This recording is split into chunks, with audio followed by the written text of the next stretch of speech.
presenting the transcription feature, Superman. Look, up in the sky. It's a bird. It's a plane. It's Superman. Yes, it's Superman, strange visitor from the planet Krypton, who came to Earth with powers and abilities far beyond those of mortal men. Superman, who can leap tall buildings at a single bound, race a speeding bullet to its target, bend steel in his bare hands, and who, disguised as Clark Kent, mild-mannered reporter for a great metropolitan newspaper, fights a never-ending battle for truth and justice. And now to our story. When Clark Kent was arrested and placed in the city jail, he made no attempt to clear himself, because he knew of a plot against the life of Henry Benson, former city treasurer, also in the jail. It was Kent's idea to remain on the spot and prevent the killing, and at the same time capture Curly, the man assigned to do the job. But following a conversation with Lois Lane in his cell, Kent discovered a dictograph hidden under his mattress.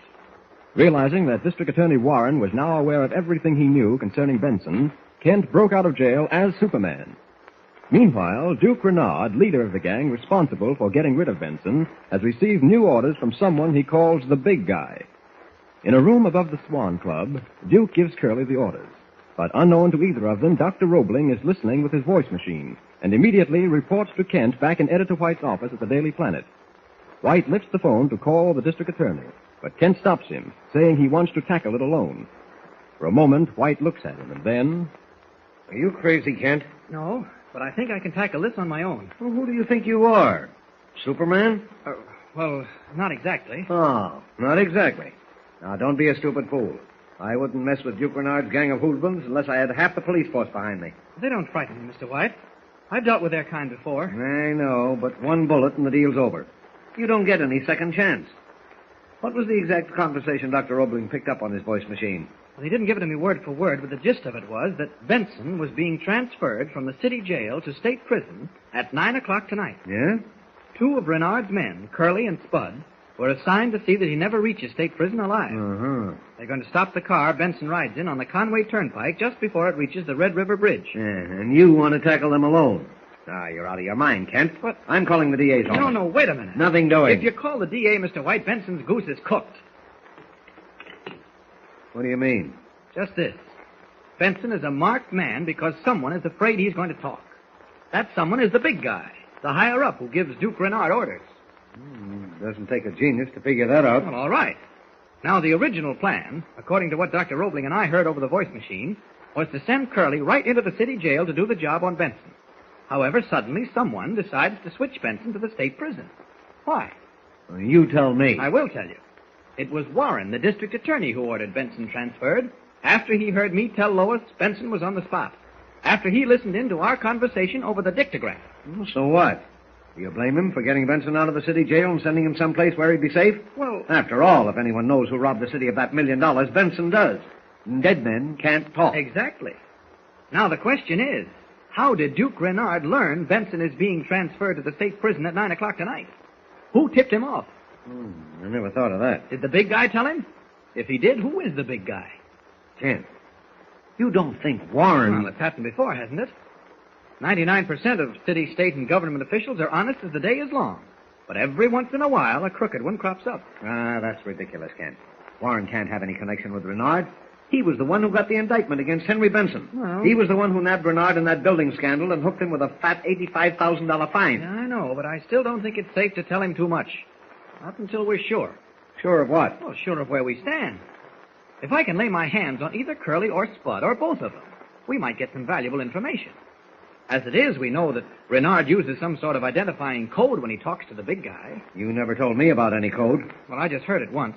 But Dr. Roebling said he used it again this afternoon. What sort of code? I don't know yet. I haven't figured it out, but when Renard called the big guy this morning, the first thing he said was, "What are you getting for fish today?" Evidently, the big guy's identifying answer was all right, because Renard's next words were, "Okay, Chief." What are you getting for fish today? Yeah. Are you sure it's code? Well, it must be. Dr. Roebling said the call this afternoon came to Renard, and his first words were, "The same price we got for thimbles yesterday." I'm beginning to think you and Roebling are ready for straitjackets. This is all on the level, Mr. White. That's why it's so important not to let any of our plans leak out, even to the district attorney. What's going on out there? I don't know. I'll see. Here we are, mister. We tried to keep them out, Mr. White, but they pulled guns. Shut up! Wait a minute, you two. Just because you're wearing police uniforms, you have no right to bust in here. Oh, no? Who are you? I'm the editor of this paper, I'm and... racist on him, Joe. Right? Keep your hands off me. Kent. Oh, so you're Clark Kent? No, my name is Elmer Brown. Don't kid me. Stick out your mitts. I tell you, my name is Brown. I heard him call you Kent. Come on. Don't resist. Let them arrest us. I'll sue them from here to Singapore. I'll make them pay through the nose. You wait and see. Okay, now hike. Go ahead, Joe, and clear that gang of rubbernecks out of the way. Stand back. Come on, you heard me. Get back. All right, march, you Miss two. Barber, call my lawyer. Tell him to meet me at the district attorney's office.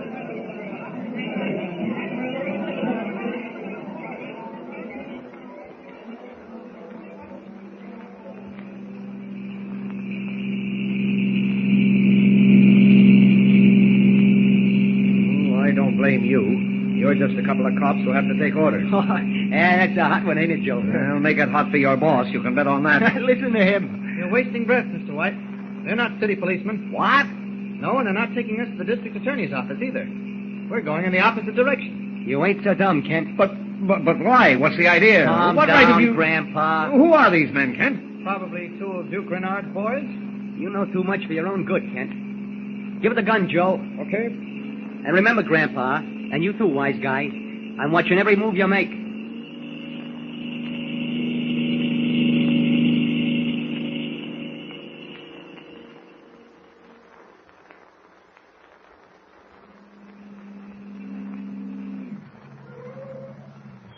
Okay, last stop. Get out. Where are we? Never mind, get out. Come on, Mr. White. Now, through that door up the steps. Lead the way, Joe.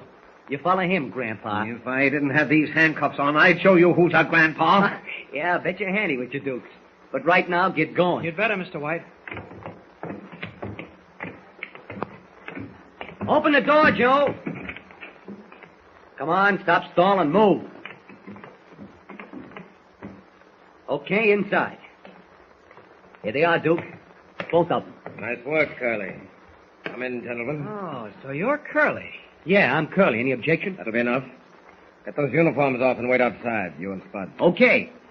So long, Grandpa. Why, you dirty little... Your name's White, isn't it? Yes, and... You're Clark Kent. Sit down, both of you.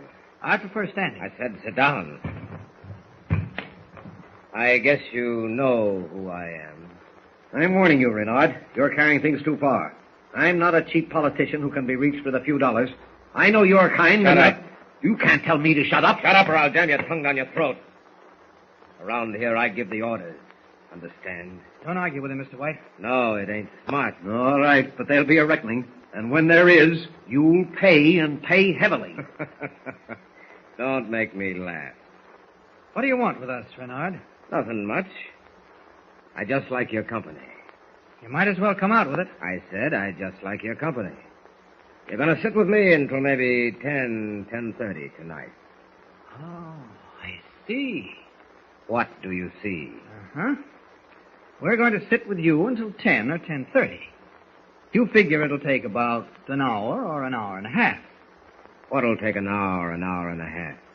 A little job you're engineering. Yes, a little job of murder. Both you wise guys got good imaginations. You've been going to the movies too much. It ain't healthy.